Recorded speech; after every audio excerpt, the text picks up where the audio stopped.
Well, thank you so much for joining us. I'm Mark Schumacher, the CEO of the Home Furnishings Association, and this is one of our weekly webinars. And these are all driven by you, the member, the retailer, and what you're looking to learn about and want to talk about. And today, the focus is on the customer experience, and that's a wonderful title, right? When you talk about customer experience, but it can mean so many things. And we're going to delve into a lot of that today. We've got a great panel with us that I'm going to introduce in just one second, but let me do a little bit of housekeeping here. Want to let you know that on the right side of your screen, you'll see a little chat box. If you have a question, just pop it in there and send it. We'll do our best to get to that question. I do have the list of questions that those of you who signed up in advance sent. So that's also something we'll be digging into as well. And just a reminder, at myhfa.org/webinars, you can find our entire library of these webinars. And they are what I like to refer to as evergreen. There's always something in them that you can really pull from. So any subject matter you can think of, it's there. Don't forget myhfa.org/webinar, and that's where this one will be too when we're done with it. So let's get into it. I want to introduce the panel. I'm going to go in the order that I have and the way the boxes have associated themselves on my screen. I want to first of all welcome Rachel Hupp. She's a retail partner manager with Podium, and she's joining us. And Podium, I mentioned it earlier before we went on. They were recognized this past year as our partner of the year here at HFA. That was voted by all the people out there that weighed in, and so that's a really great honor. So Rachel, thanks for being here. We appreciate having you. Also, Steve Greenberg is joining us. He's a consultant with Space RX. Yes, that's what they call it. No, he's not trying to launch somebody to Mars. different company entirely. But I knew that somebody would go like, did they say SpaceX is on the show? No, but anyway, we appreciate it. He's got 35 years of experience in customer service, sales, merchandising, logistics. So Steve, we're going to tap into that brain of yours as well. And also joining us, we have Jesse Jackson, senior consultant with OSF Digital Strategy, formerly Fit for Commerce. I only say that because some people might know the company by the former name. And Jesse's got 20 years experience and is bringing a lot to the table today with a lot of the research they do. So first of all, three of you, thank you so much for joining us. It's interesting when we talked about this subject coming up is that when we got into the pandemic 2.5 years ago, look, the customer experience has always been something that's been important and top of mind. But man, when everything changed, it just absolutely changed the customer experience. I mean, the supply chain issues, everything changed it. So as I'm thinking about this today, and I'm thinking, how do you start this conversation? Because I want to make sure we get to a lot of great takeaways for people watching. But here's the thing I'm curious about, and I'm gonna start I'm gonna go the opposite direction. Jesse, I'm gonna start with you. The customer experience. Let's be honest. It is an evolving experience. Can you talk a little bit about that from the standpoint of why it's so important, not just to think that the snapshot you took of it 6 months ago is gonna work today? Would you talk a little bit about that, because this is going to be very fresh stuff that we talk about today?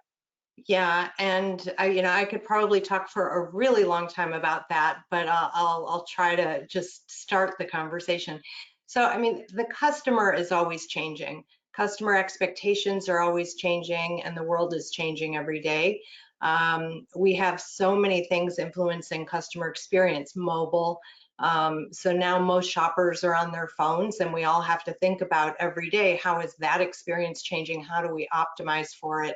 How do we make sure that in that split second she's looking at something on our site, that we don't lose her attention because there are so many other things going on wherever she is. So it's evolving all the time. If you ever think you're done, then you're in trouble. No, I mean that's really a great, I think, starting point here, because Steve, I think you would agree with that too, because the customer of 2022 is different than 21 and 20. I mean, we've got 3 consecutive years here that just you can't compare them to each other. So that experience has got to be different, right? Right. I think the struggle I think that people run into as retailers, and I'm a victim of it as well, is that we forget that people coming into our stores or even shopping online are able to do so much. I mean, a sofa is a sofa is a sofa, but what do you offer that's unique to your establishment? That makes you stand out? And whether that's offering coffee at the beginning or something at the end, what do you do that's different? Because the fact of the matter is, there are thousands of retailers offering the exact same product, and it may be about, maybe the price is a little bit more or a little bit less, but ultimately the decision to shop your store is all dependent on what you can build in terms of trust, and then what your store can offer the customer directly to make them feel like, I want to do work with you. I want to be your customer. Great point. And Rachel, I think to round this, just this kind of this first little round robin out here, certainly Podium has made its name on customer feedback. And so let's talk for a second about that in this ever-changing world. So you guys really see what folks are saying about the experience. How have you seen it change in recent months as well? The things that are maybe desiring or needing more attention than others. Yeah, that's a great question. And I think one of the biggest pieces that we've seen is just the way that customers want to communicate with retailers. With COVID, they weren't going into the stores, and they were really changing and starting their experience online. So they want to be able to have that convenient and personalized experience with the local store that they're also having with brands such as Amazon and Netflix. So I think it's trying as the local retailer to provide that more Amazon-esque experience to the customer and meet them where they want to be met in terms of communication. Amazon-esque. Every day I expand my dictionary. That's awesome. I know what you're saying though. All right, so let's get down to some details here right out of the gates. One of the things I was curious about, and looking at some of the questions that have come in advance here, is so right now, and let's give the December 2022 snapshot, and I'll keep in the same order here for the moment. But Jesse, let me ask you this: so what are the differentiators right now, do you think, when it comes to customer experience? What are the things that you're seeing that are working out there that tend to be some go-tos that some retailers are having success with? So broadly, I would say making it easy to shop has always been at the top of the list, but right now, what I'm seeing really work for people is, you've got to have fast, easy payment. Don't make me go through checkout or take my wallet out of my bag. You've got to make it easy for the customer to have the information they need in the moment to make a decision. Or they're going to leave and maybe they'll come back, maybe they won't. So that means if you have, a great content page where you're talking about a new product or a new category, and you're showcasing product, let the customer see it and buy it in context on that page. So that's something that the home industry actually does a little better than the broader industry that we surveyed. So the home industry is at about a 50% adoption rate on that.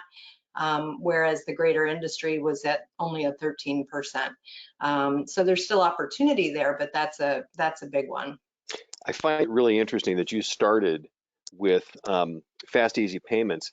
So Steve, what Jesse just kind of said is that the focus right out of the gates here is on the end of the customer experience, or toward the end of it.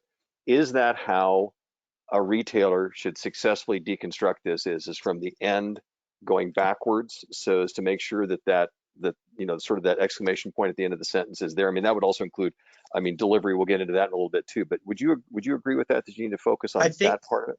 I think that that's part of it, but I think that, again, one of the things that's interesting is that it's so much easier to do online shopping when you're buying a pair of pants or clothes. But in a brick and mortar environment, home furnishings is still a place that people want to go and try.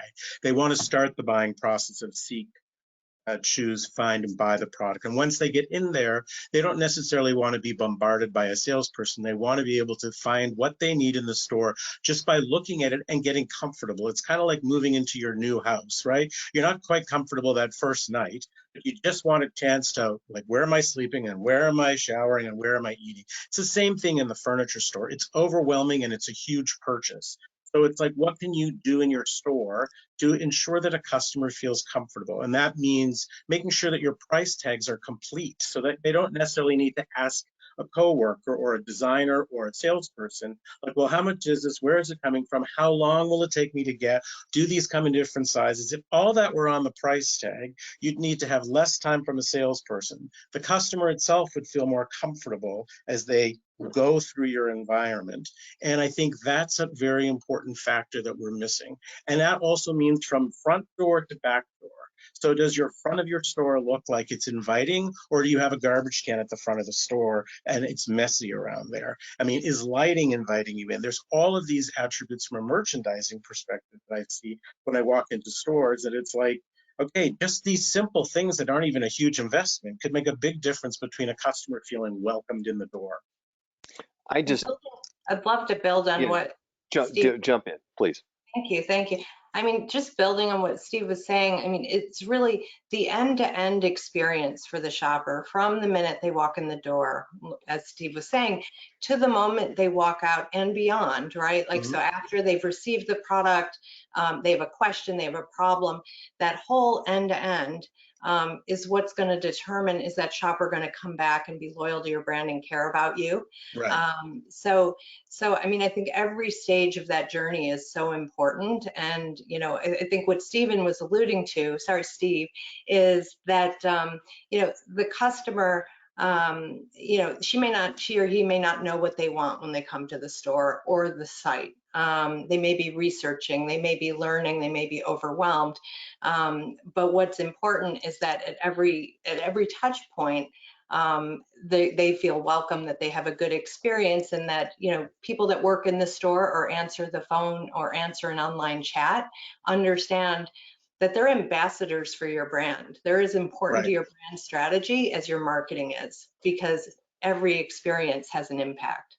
I think the other thing too to add to that is that people, I think, sometimes miss the brick and mortar store is as much a salesperson as the salesperson in the store talking to you.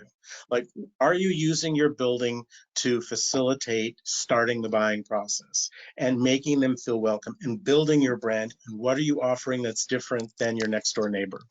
Yeah, and you know, it's interesting because I just I mentioned to you guys that I just, you know, came off the road yesterday from visiting some retailers up in Boston, and it's a very competitive market, and saw some amazing, I mean, you know, just coming in, that feel when you walk in, I mean, very different retailers, but they all had that part of it knocked. But I got to just tell you, the thing that you said, Steve, that I heard all the way through the waves here of vibes coming through from our folks that are listening in, as you said, not to be bombarded by sales people. And I'm sitting here thinking that you got all these store owners are saying, well, wait a minute, but they're there to sell. So Rachel, jump in here, because how do you react to that as well? Because this is, you know, salespeople have been the cornerstone of so much of this, and I'm hearing that it's like, make sure that everything else is good, and they need to be sort of blending in a little bit. Can you talk a little bit about that?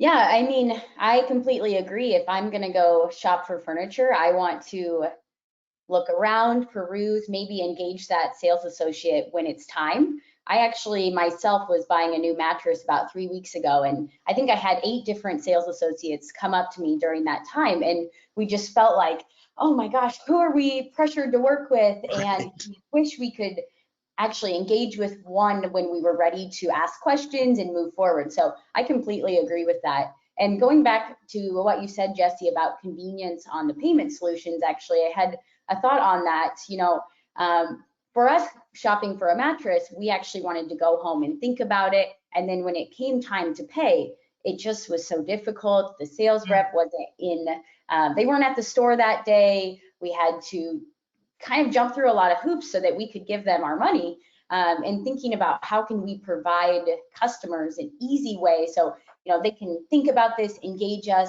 and then maybe they have to go home and think about it, sleep on it, and then they can purchase it maybe when they're laying in their uncomfortable bed at night. And we can move forward. So. Well, it's fun. It's interesting you bring that up, because I know a number of retailers are having a great deal of success right now with a lot of those payment options being upfront and part of that initial process, so people have a good idea when they go in, so that that's not one of those things at the end that becomes sort of cumbersome. But I want to go granular on this for a second, because perfect example. And again, you got me all fired up because I just came out of a number of stores this week. But let's talk about the different approaches to this industry. So we have a number of phenomenal retailers, small, medium, and large, who do a lot of custom work.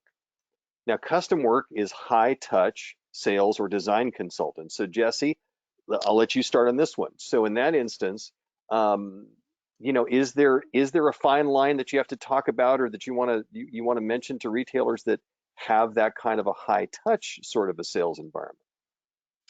Well, I think, you know, Rachel was talking a little bit about the feeling of being bombarded when you have a question. I think, you know, it's about knowing your shopper.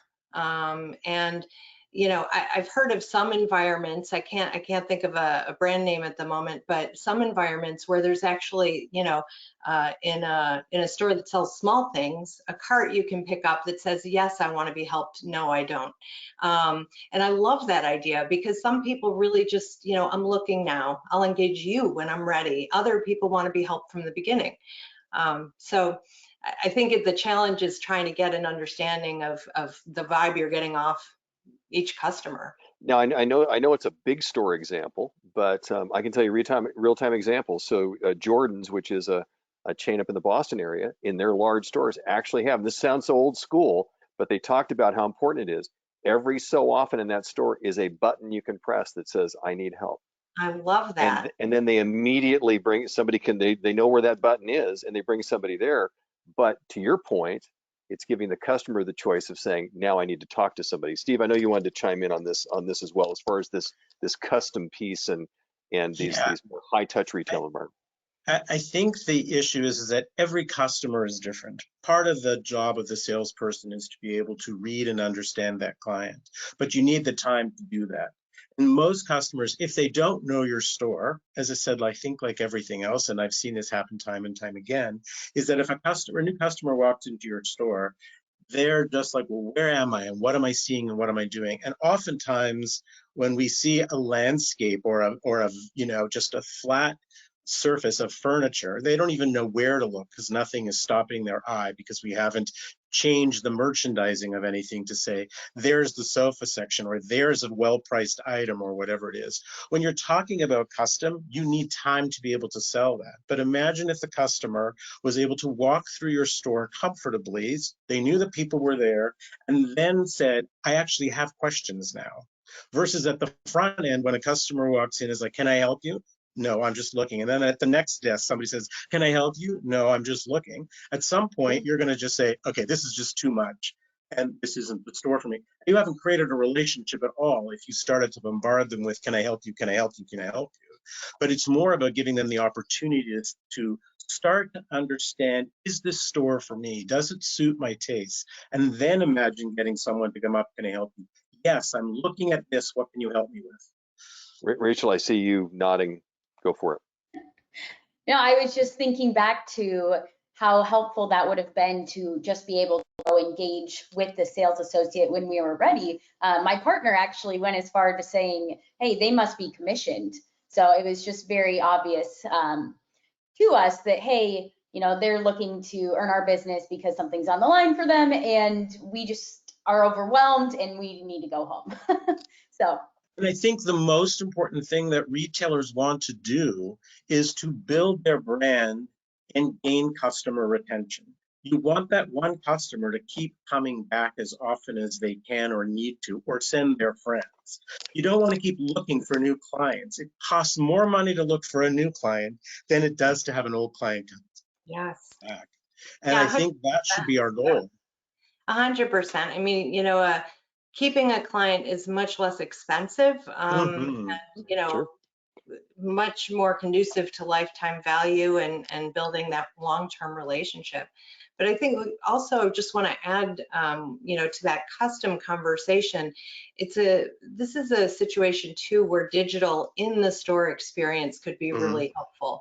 You know, you've got something that's a custom piece, you show some kind of, you know, signage that shows, hey, you know, try it out. And that's where you can engage some, you know, put a QR code and let the customer scan it and see how they can customize and change colors and components, right in context of shopping. It's so interesting that you said that, because and it's great that I've got real-time examples, but you know, Boston Interiors is another one, smaller footprint, do a lot of custom work, but they've invested a lot in systems where they can walk you over and can give you the three-dimensional, they can just ask you the dimensions of what you're talking about and really start to help you with that visualization. And they say it's just a phenomenal phenomenal tool. And a lot of the retailers up there still offer the ability for that salesperson to go to your house. And there's many of them still do that, which is, I wanted to ask that question in a second, but Rachel, I saw you wanting to jump in. Yeah, I was just thinking about with repeat customers, I think some of that is just providing little delights throughout that customer shopping experience. I think about DoubleTree, and DoubleTree is known for having warm cookies when you check in. So you want to go to DoubleTree because you want a warm cookie. And so it's something that doesn't have to be, you know, crazy and expensive to do. I mean, it can be as simple as, hey, if I go to my local furniture store, I'm going to get a warm cookie and I want to go get a couch there because that's fun. But I think it's about the little delights. I mean, it's not that we can be bribed with a cookie, but it helps. Well, listen, and hey, I think to yourself, I can be bribed with a cookie. I'm just going to admit that. And I think the point is that if they come back 4 times and get a cookie and walk through and leave, on the 5th time they know I'm going to go there because each time I walk through, I see something different that I like. And that's retaining a customer. So it's also not being short-sighted to think, well, they didn't buy, that was a waste of cookie and my time. It's like, well, they may not buy on the 4th time, but they keep coming back. That's what you want. And what are you doing to change up your store floor to make it interesting and different so that they think each time they come back, I'm getting something different here. Yeah, and I'm not, and by no means am I saying to offer cookies at all of your stores, but you know, find something that has that little delight where it's even part of the dinner conversation when they go out with friends and say, hey, go to this furniture store because you'll get a warm cookie or whatever's unique to your store. Yep, and there are a lot of retailers that have those types of things at their fingertips, which I think is terrific. Let me ask you this before we go much further. So, you know, we're always our you know, sometimes our own worst critic, but also sometimes we get so involved in something that we kind of have our blinders on. What do you suggest to retailers out there? And remember, this can be just a single store operator that's got the store on the corner or beyond that. How do they best judge their customer experience from a more objective standpoint? Jesse, what do you think? Because I know that a lot of them are going to say, yeah, but how do I really know, you know, what it looks like, or how do I figure that out? Yeah, I mean, there's several parts to that. You know, there's the quantitative and the qualitative. So, you know, the first thing you should do is you know, whatever site analytics you have online, look at where people are going, what they're doing, where are they abandoning, so that you can pinpoint areas of opportunity and or leakage in your funnel. And then you know, in the store, if you don't have something automated that does that, you know, then obviously anecdotal from the people that work there. But then you also need to ask your customers. I mean, I think whenever possible, you want to get your customers' email if they're interested in giving it to you. Often incentivizing it will help, you know, get a discount on your first order or something like that. Because then you can ask them and you can do surveys and you can get a sense of what's important to them, and what they think and who they love and why. So putting those two together will start to give you a complete picture of, you know, where your opportunities are. And Rachel, knowing what Podium does, talk a little bit more about that, because clearly the type of feedback that you guys are involved with can be a part of this process of really understanding just, you know, how good or not my customer experience is. Yeah, so Podium's really working with retailers to get Google reviews because we know about 90% of customers are going to start their search online, and we all trust what strangers say about you. You know, we want to see that, hey, are you still in business? Do others like you? Are they having a good experience? Are there recent reviews to show that, hey, this is still a great experience and a trusted source for me to go? I think as consumers in general, we look at reviews for anything and everything. We look at reviews on Amazon, again, the Amazon-esque experience. We look at reviews if we're going to get an oil change and we don't know who to go to. So if I'm going to make a high value purchase, I want to make sure that, you know, others have had a great experience with you as well. And before going to your store, most consumers are starting online. So it's making sure that that customer experience is going to set the right expectation. And they trust other customers more than they trust you, the brand. So, you know, reviews matter, social, you know, what are people saying on Facebook, TikTok, and Instagram? You know, all of that, certainly an important component. So I'll add one other thing to that is that, you know, I will say in the old days, it's very easy to just have a relative or a friend come through your store and experience what you want them to. So by telling them, you know, did you come in and were you greeted? Did you come in and was the store clean? Was everything lit? Were you asked questions? Just have somebody you know that is obviously not recognizable by your staff to go in and actually experience the store and see what they say and see what feedback. And then I think along certainly with the social medias and the, you know, the Yelp reviews and all that other stuff, I think if you put all that together, you'll come up with a picture of not only what your customer feels is missing, but what they also like that you should keep doing. Because I don't think we should assume that everything needs to be improved. I think everybody does certain things well and other things not, like everything. But I think it's really important for someone to objectively walk through the store and go, oh my God, I couldn't find anybody. Nothing was priced. The furniture was dusty. I mean, all of those things. There was no lights out. I couldn't see. Nobody asked me at the end, you know, is there anything I could do, or can I get your email? Or so there you go. There's your questions, or there are your, you know, improvements. I mean, kind of like you're talking about really sort of the secret shopper approach. Well, yeah, and I didn't want to use that word. It sounded so old. But yes, that's exactly. Yes. I mean, in online too, one of the things I always tell my teams is you all need to be shopping the site. From the executive team, highest level executive team on down, you need to be shopping your site every week like a customer. And believe me, every time I do it, I find something. And you know, that's how you understand what are they really going through. And that means contact customer service. How long does it take you to get through? You know, try to track your order. What does your email confirmation look like? Yeah, and one other just quick thing on that is social proof. We were talking about reviews. But the other big thing that's super influential now, and we're seeing customers have a lot of success with online, is social proof. So that's like feedback in context as you're shopping that says, right, 152 people bought this item, or 432 people have this in their cart right now. So it creates both trust and urgency. And I think the other thing too is you don't even need to go outside, is the store management team.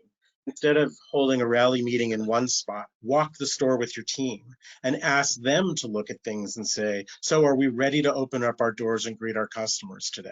What are you seeing that's missing? Because it's also about training them and developing them to recognize things that are missing in their own store. Hey, we don't have pencils, or we don't have, you know, iPads charged, or we don't have things priced. It's about getting them to think about what they need as a tool to sell. Rachel? Yeah, no, I completely agree. And I think just trying to have that unbiased perspective when you're going through your store, and even when you're looking at yourself online. The other piece on that for the Google reviews is, you know, typically if you're not putting any effort into that, anytime someone has maybe a less than stellar experience, they're more likely to go online and leave a review than if you're making sure that you're getting that feedback and you're soliciting it from customers. So that's just something to keep in mind. If someone has an awesome experience with your store and you don't ask them for their feedback, that's a missed opportunity to provide that feedback for the next customer who may be considering you. Let me ask this, and maybe this will be a little more rapid fire, and I'm just going to throw this out, and whoever wants to jump in, go for it. Because I'd like to give a couple little nuggets of ideas for the people that are joining us today. So right now, if you could give me two things and say what's really working in the customer experience, you know, continuum, what's really working now in store that are the things that are standing out beyond cookies. We already talked about cookies. But what are the things that are working in store right now that you think are trending well for retailers being successful right now? I think stores that merchandise by item and not by brand are seeing a big are seeing a huge success in that if I want to see sofas, I just want to go over and see your width and depth of your assortment of sofas. And then you can merchandise within that with the brands if you need to keep that together. But I think, again, that drives a customer like, I only came in for a sofa today, or I only came in for a chair, to be able to see the width and depth of what your offer is. I think that's super important.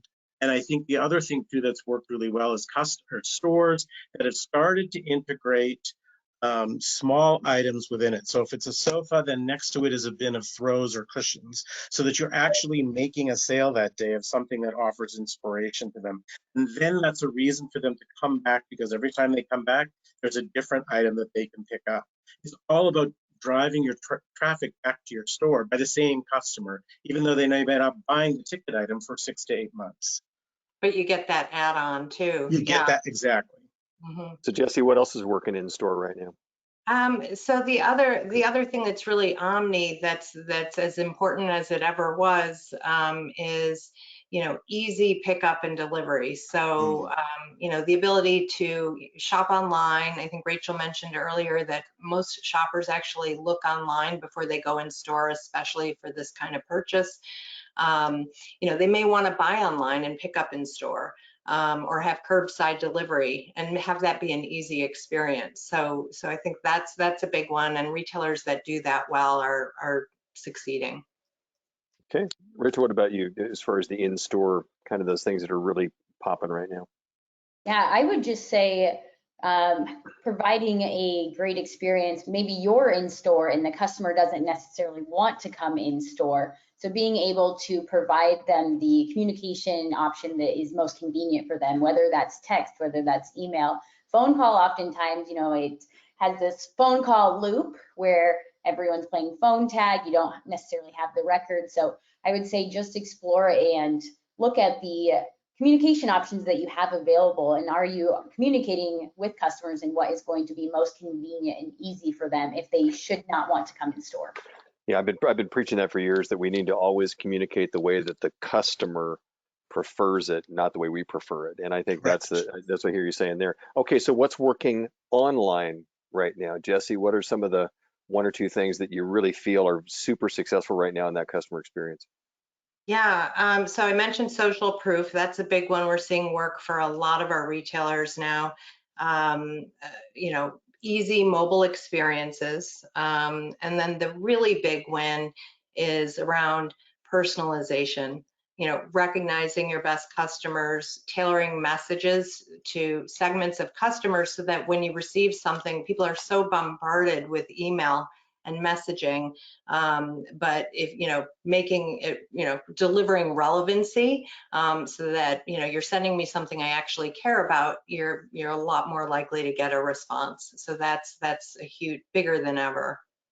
Okay, appreciate that. I want to ask you a question. There's a question that's come in from one of the people watching right now, and I always like the real-time questions here. And I'm going to throw this at Steve, because Steve, you're the one that kind of started us down this path. Do you suggest greeters that can tell people how the store is laid out? Mm-hmm. So I think I think they're trying to bridge this gap about the customer contact coming in the door. What do you think about that? So again, I don't think that you necessarily need to have. If your desk is set up at the front, then it's easy because it assumes someone's there, and there should be if there's a desk. But if they're not there, I don't think it's necessary. And I've seen this happen multiple times. People come into the store, and again, it's like they just want to be able to get the lay of the land before they start committing to what they want. So I don't think you necessarily have to have a greeter at the front door in order to say, welcome, and here's the layout of the store. It also depends on the size of the store. I mean, if you're talking about a 3-story, 30,000 square foot store versus a, 1-story, 10,000 square foot store, the need is different. So, I mean, you're going to have to address that. So, yeah, if you've got a 30,000 square foot store with a desk at the front, then you should have somebody there who's doing the greeting and saying, welcome, and let us know if we can help you with anything. Do you need help now? No. Then off you go. There'll be people around the store to help if you need that. So that they're reassured. They're over there. Right. So I think that the message is, we are here to help you, but if you need time by yourself, we are happy that you're in the store. Do you need a water while you're waiting, or can we offer you a cup of coffee? Do you need any of that? And it's like, rather than the signs that I've seen in retailers, and I go through stores and it's like, no food or drink allowed. Okay, well, how about no me allowed? You know, it's like we don't start off with negative messages by telling the customer what they can't do in a store that I'm coming to give money for or give money to. So I think that's really important. Yeah. I like that. Um, and getting back to the whole kind of what's working online, et cetera. Rich, I want to give you a shot at that because I know that obviously since Podium is big on this whole customer communication, et cetera, do you have some insights there too as far as what those one or two things that are really working well for the customer experience right now when it comes to the online portion of this? I would say the first piece is just starting by getting found.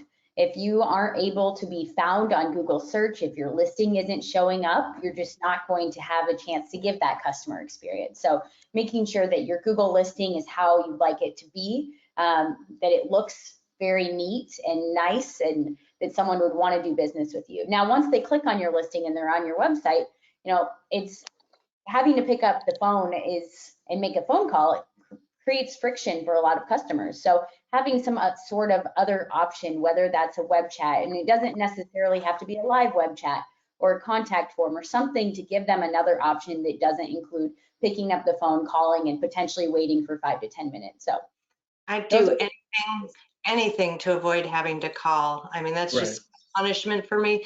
The one other thing I'd add for online that's really important, especially in this industry, and it's a score. It's an area where the home industry actually scored higher than average on the omnichannel retail index that we do. But there's a lot of room to grow here, is the ability to compare products, because especially in this industry, you know, people are going to use their cart as a gathering place for ideas, not necessarily for decisions. If you make it easier for them to do that at the top of the funnel when they're just browsing, then you know you can help your customer more quickly get to a decision. Interesting. So just a little light bulb went off here, and that doesn't happen often with me. But with what you just said is interesting because there is such an attention on abandoned carts, and yet what you just said is something interesting because I know that in our household, sometimes the shopping happens by putting 4 things in a cart that we're thinking about. And you know, there's certain retailers have that save it for later kind of a thing. I'm kind of hearing you saying, don't be so enamored with the fact that it was abandoned, but what's the experience around it to where they're going to come back? Is that fair to say? Because you kind of said that kind of interesting, Jesse. I want to make sure that I heard you. Well, I think it's both. So I think, you know, first of all, you know, the cart thing, people use the cart like they use their arm in a store if they're shopping for clothing. I'm going to pile stuff up on my arm. I'm going to go in the dressing room once and then I'm out. Online, they're putting stuff over their arm, and at the end, they'll decide, is it worth going to the dressing room or not? Or is my attention stolen because the doorbell rang or whatever, and I'm done for now. So you do want to have an abandoned cart strategy. You do want to have an abandoned session strategy, and having your shopper's email is super important. And having incentive in the cart to keep going is important. But you also want shoppers to make it that far, right? Because they might be adding to their cart all along, but they may never go look at it. So give them a reason early on to kind of, you know, keep them engaged, keep their attention, like there's something here for me and it's easy to shop. Because you just really nailed it there. And Steve, I want to let you pick up on this too, because that's kind of my point is that there's been so much focus on the fact of the abandoned cart without thinking about the fact that there's a process there that you can still capitalize on, correct? You can't look at that as just I think a lot of people look at it as it's a loss right out of the gates. And Steve, I'm hearing Jesse say something different. Would you agree? You know, I would totally agree with her. And as I said, I think that the struggle that we have, because we're so busy in our day, that we see something as you know, an abandoned cart is negative rather than, okay, well, what can I do to make that cart worthwhile at the end? And I think that, again, the challenge is, and I have this discussion with retailers all the time, is that because something didn't happen today, doesn't mean it's never going to happen. So it's the choice of staying focused on keeping that customer engaged in the process and then trying to capture them again later on. But if you just abandon them, then you need to start the process all over again with somebody else with not necessarily any more luck. So it's like almost like gambling, right? It's like, well, 5 out of 10 carts have been abandoned. I'm not going to worry about the abandoned ones. I'm just going to focus on the 5 I got. Why not focus on the 10? So it's like, again, it's so much easier to keep the customer that's already started the engagement than have to go look for a new customer. And I appreciate you. Sorry. No, go. I was just going to say, you have to think if they took the time to add something to cart, Exactly. then they've shown their interest, they've shown some kind of intent. So you want to have a chance to communicate with them and help remind them, because if any of you are anything like me and my family, I have 4 different devices in front of me, and I have multiple carts open on all of them. So I am a terrible cart abandoner. So conversion can be a deceptive metric, and Right. everyone worries about conversion, me included, but at the same time you also want to look at, well, on average for my shoppers, how many times do they visit my site before they typically buy, so that I know how to treat that and where to focus. I think you guys see where I'm going with this, because you really have to, it's not so, black and white. Oh, they just abandoned the cart, they're dead, they're gone. I love the fact that you said you got to manage this through that process, and then really figure out ways to get them to come back more easily. And Rachel, holy smokes, you just did this buying a mattress. I mean, you did not buy on the spot. I know you said you had kind of an iffy experience, but talk a little bit about that, because this is that question about looking at it more as a customer contact and not as a win or lose specifically each time. Is that fair? Yeah, no, absolutely. I would say it is just keeping the customer experience at the level that they received when they first started engaging with your brand. Maybe they've abandoned items in your cart, but you still want to keep delighting them throughout. And maybe they're an indecisive shopper like myself, where eventually I am going to make a decision, but if I am pressured or left alone and abandoned, I'm just not going to choose you. I might choose the competitor down the street who is continuing to treat me as, a customer that they want to win. So I might need some time, and if you're able to continue delighting me throughout and engaging with me, I'm more likely to move forward. It's your one of your favorite words is delight, and I like that word, because that's what I want when I go into a store, seriously. And Rachel, I'm gonna come right back to you, because this is a question. I'm gonna let you answer this one. This just came in. So how do you manage an online chat with limited resources? Is having a customer in a live chat is the virtual equivalent of having a customer in the store. So it almost requires one person per expected live chat to provide good customer experience. Can you talk a little bit about that? Because that is a struggle for a lot of people. I mean, chat really took on a whole different life of its own because of COVID. You want to answer that one? Yeah, absolutely. And to be fair, online live chats don't always work, because you as the store owner, you're wearing so many different hats. You don't have time to drop everything and respond within 10 seconds, which is what you need to do to keep that customer engaged. And the customer, they may become distracted with something else very quickly. So there are quite a few chats out there, including podiums, where you can have the customer input their information and move the conversation to a text message. So now you have a little bit more time to respond. The customer is going to be texting with you, and now they can save your number in their phone as XYZ Furniture Company for when they'd like to re-engage with you. And maybe they want to text with you after work, and that's when they can do that. And it just moves that conversation throughout the day to that device, rather than having to have that conversation at one time online live. That's a great suggestion. Yeah, jump in, Jess. You really, I think giving the customer those options goes back to what you were saying earlier, which is put the power in the customer's hands to interact the way they want to. And online chat used to be the best way to do it. Text is definitely the new way to do it, text or IM. Because customers then can see your message wherever they are, because I'm going to walk away from my computer, but I'm always going to have my phone in my hand. So I might lose your live chat window if you don't reply fast enough, but I'll see your text. And Steve, this is really about what Jesse and Rachel are talking about, is expectations. when it says live chat, that says right now instantaneous, I need it right this second. If you move somebody to text, it's a little less of that immediate. I mean, it's immediate, but it's not quite to that level. Do you think this is an expectations game with the customer? Yeah, I think it's the expectation, but again, I think it's like everything. It's like everything else. It's like the expectation needs to be managed, and if it's done in a way that's both professional, that is expedited, that actually makes the customer feel like I'm doing this for you, then you're not going to get a customer who disengages. I mean, they've started. Fair. When a customer comes into your store or goes online, they have already started to tell you, I have a need. Nobody wants to go online or into a furniture store to buy furniture. It's not something that's like, hey, what are we doing, for vacation? Let's go buy furniture. No, there's a need that's been created. So if we start treating the customer with respect and as if they're important, the customer will come a little bit of ways towards what your need is so that you can satisfy their questions or their needs. But it has to be done in a good way. So if it's like, well, I can't really chat now, can I call you back? It's not the way that you're going to win that customer.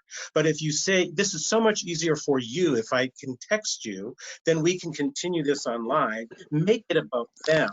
Or so I don't keep you waiting. Yeah. Or something that tells them, I'm doing this for you. I want to help. I really do. And I think and I think the other thing too, again, and this has happened because of COVID, and I was determined I was going to mention it, so now seems like a good time. It's like, I cannot tell you how many times people have said, the reason this is going to take 12 years to get is because of COVID. It's like, okay, we're done with COVID. It may very possibly be the reason that it happens because there's supply issues, but let's not use that as the reason for everything bad that happens in the store. I don't have enough people, I don't have enough lights, I don't have enough people to chat with, because all that's going to happen, and I've tried to explain this to retailers and say, all that's going to happen is someone's going to hear, so you don't want my business. Okay, fine, I'll go to somebody else. So it's like all those supply issues as we're coming out of this still exist. There's no question about it. But what can we do to satisfy the customer so they're not feeling we're giving them an excuse? And this is something I just had this conversation with a couple of retailers this week, is that if the four of us would have been together back in January of 2020, and if I would have said to the three of you, hey, I think there's going to be a day in the not too distant future where a customer is going to be okay waiting 9 to 12 months for a piece of furniture, and I would have said, and you guys would have said, how much money you want to bet on that? Because it's never going to happen, because this is immediate gratification. Here's what they want. COVID comes along, changes everything, and what do we find out? The customers are willing to wait as long as you give them the information, as long as you give them the expectations. And what I loved about what you just said, Steve, is, and some of the retailers I know has been super successful the last couple of years, have just said, this stinks. This is not great, but you know what? We're going to work with you to get this as soon as we can, and we're going to keep you updated. They've turned it around to make it a commonality with the customer, right? Not an inconvenience. Right. The other thing that I've seen in some of the furniture stores I've been in throughout COVID, because of course we chose COVID to start buying new furniture during the supply chain issues, is several retailers. The one I ended up buying from was the one who said, okay, I'd say I want this one, but I want the navy, and they'd say, oh, that one's gonna take a century to come in, and I'd be like, oh, but they said, but here are the 4 that I can get you within 8 weeks. So they took me, they understood their product, they understood my need, and they said, okay, let me show you the things that you're going to be happier with. And so I bought from them. So but the other side of that is, if you weren't happy with those, then you're making a decision as a consumer. You have all the information. I'm happy to wait the 12 or the 12 years or 12 months to wait because I'm going to get something I really want. And here's the other thing, and Rachel, I'll let you pick up on this, but the other part of that too is you have to, the successful companies are the ones that found out, well, Jesse, what are your needs right now? What are your expectations? Do you need this furniture tomorrow? Do you have, it was the people that go deeper to understand. It gives you an opportunity to understand what that customer's priorities are. Rachel, go ahead and jump in on that, because that's an important point, I think. Yeah, and I would just say, with the supply chain issues, just keeping the customers in the loop, for lack of a better word on where is my furniture. If I'm in the dark and someone's saying, aren't you getting a new couch? And I say, I have no idea. I haven't heard from them in 3 months. This has been the most frustrating experience. And going back to the text messaging, the reason that we found it so effective is text has a 98% same day open rate. You just don't know anyone with 10,000 unread texts. So easily being able to text that customer and say, hey, you know, your furniture has shipped and will be to our store in 2 months. I'll give you an update when we receive it so that you can come pick that up. Or I checked it today. I just checked, you know, Yes. I'm on top of it. Yeah, one thing, and I want to make sure we get to before our time runs out today, is, you know, you brought up that that other really good point, which is, you know, the crescendo of the customer experience, and that's the delivery piece, which, you know, COVID also, not to make it an excuse, Steve, but it screwed things up, you know, dramatically. So let's talk a little bit about success there. I can tell you that from all the conversations I've had, and I just love this term, it's almost as good as delight, not quite, but was when there's a very successful retailer that said their delivery crews, their one expectation they've said is, they said, celebrate the delivery. Wow. And I think that's brilliant, because it's like, hey, Jesse, you've waited 9 months, man, it's finally here. Can't wait to get this in your house. Can you talk a little bit about some of that part of the customer experience, the things that are working right now, particularly with that final mile that is so critical to every one of these transactions?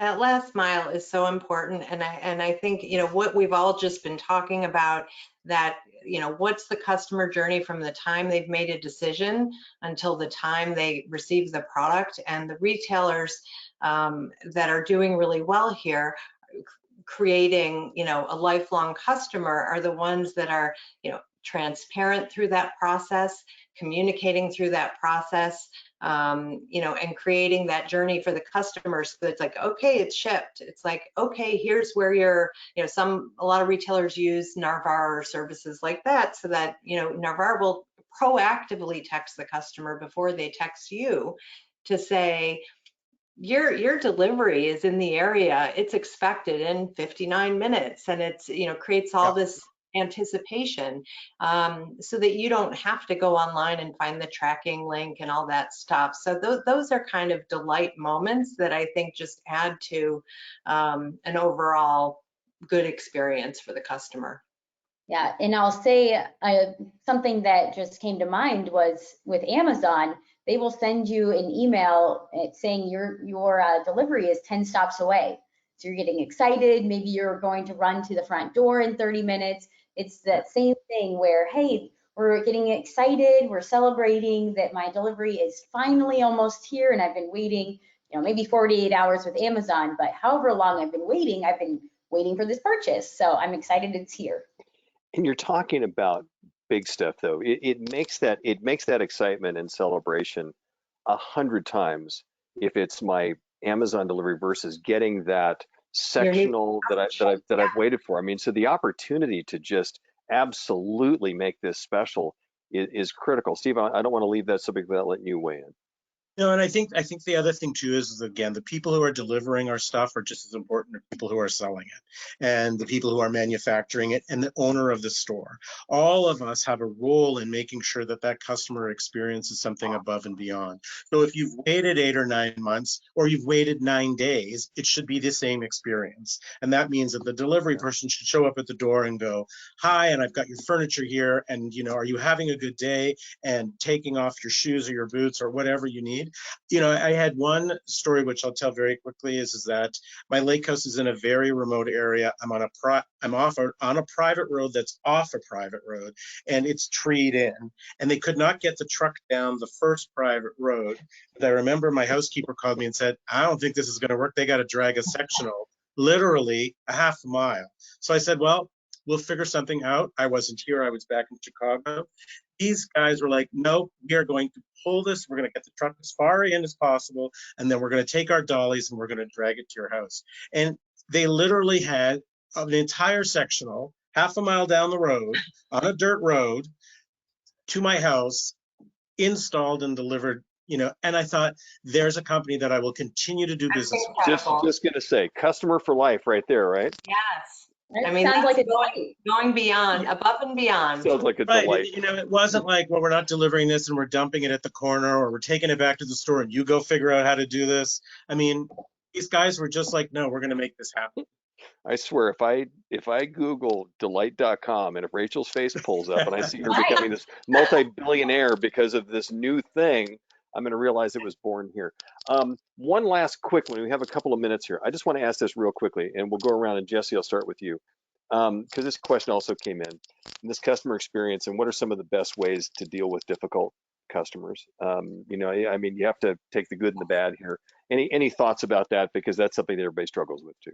Yeah, I mean, an upset customer will be probably 4 times more devoted to you than one who had a good experience if you can resolve their problem expeditiously. So that's number one. Number two is leading, so I actually worked with one of my clients on creating a customer experience manifesto. And if you don't have one for your customer service team, it's a good thing to do.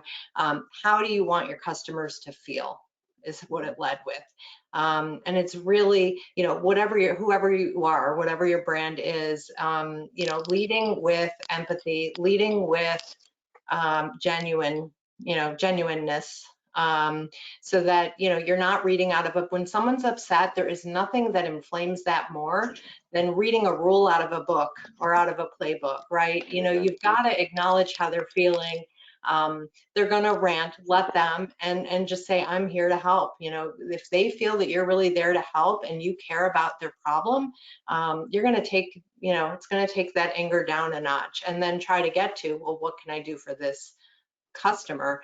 The other advice I would have for retailers is to empower your customer service team and let them know, what's their parameter for what they're empowered to do to try to de-escalate that situation. Okay. Steve, Rachel, you want to? I can't. Jesse said something that I think is so important, and that I think as retailers we struggle with because we're afraid of, giving the store away, is that empowering our people to make decisions on the spot will de-escalate an angry customer in far less time than you saying, I have to check with the owner or the manager and I'll be back to you tomorrow. It's like, no, I'm mad today. So this needs to be resolved today. Well, I can't do anything about it because the owner's out playing golf, or the owner isn't here today, or the owner's doing whatever. It's like, I think that is the single most important thing to do, is that training and developing our coworkers and empowering them with enough tools that if that customer does come across, and it will, inevitably it will, that customer feels like I'm being taken care of right away. There's nobody that can complain about that. And Rachel, really quickly, since you guys deal with a lot of these reviews and things like that, it's also important, I guess, even in that format, to be responsive quickly as well, right? Yeah, I was just thinking that. So when you do have a negative review come through and you're able to say, hey, I'm so sorry that you had this experience, please email me at XYZ and we'll get you taken care of. Not only does it help with that customer and perform service recovery with that customer, but it also provides a layer of trust for other customers of, hey, I know that if I have a negative experience or something that I wasn't expecting happens with this business, they're going to take care of me. Because I've witnessed it. That's really, really terrific. As we wrap up here, I want to mention that we have at myhfa.org/customer experience, we have a lot of additional related content there. And we've even made it easier there, just myhfa.org/CX. Obviously, you can also get this webinar if you want to share it, myhfa.org/webinar. But I want to thank our 3 guests today. This has been like an hour that just blinked by, and that's always a great sign of exactly hitting so much great content. But I want to thank Jesse Jackson, Senior Consultant with OSF Digital Strategy, Steve Greenberg, Space RX, and Rachel Hupp with Podium. The 3 of you are terrific. I really appreciate it. And what I always like to leave people with is, of course, to wish everybody great sales and good health, but also we're starting the holiday season. I always like to think about, this is your chance, remember, every year to finish strong. So that's my advice. I'm Mark Schumacher on behalf of all of us here at HFA. Thanks so much, and we will see you next time. Thanks, y'all. Thanks.